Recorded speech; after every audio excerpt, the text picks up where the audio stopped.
সপোন দেখিব আমাক সৰুৰ পৰাই ভুল কথা পঢ়োৱা হয় কিতাপত আমাক পঢ়োৱা হৈছিল কি আঠুৱা চাই ঠেং মেলা পঢ়িছেন নাই পঢ়িছেন নাই চিঞৰখন নহ'লে ভাল নাপাওঁ মই পঢ়িছেন নাই কেইগৰাকী মানে যে আমি ক'লে কি আঁচনি পাম আঁচনিয়ে খাই দিছে পাব পাব জীৱনত সুখী হৈ জীয়াই থকাৰ আঁচনি পাব লাগিব নাই সদায় সপোন দেখিব ডাঙৰ সপোন দেখিব সৰুতে আমাক ভুল কথা পঢ়ায় শিক্ষকে যে আঁঠুৱা চাই ঠেং মেলা মই কওঁ আঁঠুৱা চাই ঠেং নেমেলিবা অৰ্থাৎ আঁঠুৱা চাই ঠেং মেলা মানে কি মোৰ জীৱনৰ আঁঠুৱা যদি সৰু গোটেই জীৱনটো মই এনেকৈ পাৰ কৰিম অৰ্থাৎ দুবাহু মেলি উন্মুক্তভাৱে জীয়াই থাকিব নোৱাৰোঁ মহে খাব পাৰে মেলেৰিয়া হ'ব পাৰে মই কওঁ আঁঠুৱা চাই ঠেং নেমেলিবা নিজৰ ঠেঙৰ জোখত আঁঠুৱা বনাই ল'বা আৰু জীৱনত আনন্দ উপভোগ কৰিবা জীৱন তেনেকৈ পাৰ কৰিব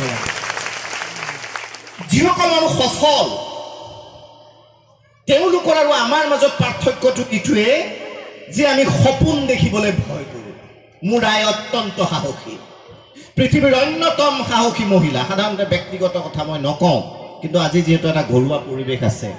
মই মোৰ পিতৃক দেখা নাই মোৰ জন্মৰ পূৰ্বেই মোৰ পিতৃ এই পৃথিৱীৰ পৰা বিদায় মাগিছে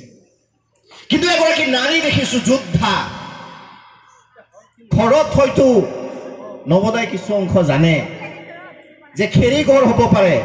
ওপৰত পানী পৰিব পাৰে এটা ছাতি লৈ তিনিটি সন্তানক বুকুৰ মাজত ৰাখি বৰষুণৰ নিশা পাৰ কৰিব পাৰে কিন্তু সদায় কৈছিলে ডাঙৰ সপোন দেখিবি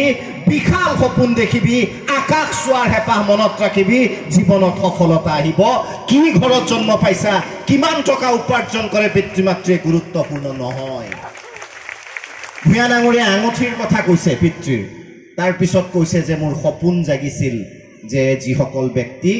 আজি প্ৰয়োজনত আছে তেওঁলোকক মই সহায় কৰিম মোৰো এটা সপোন আছিল দীপক শৰ্মাৰ সেই যে মই কৈছোঁ সপোনৰ শক্তি এটা সপোনে সাধাৰণ নন্দীক ভূঞা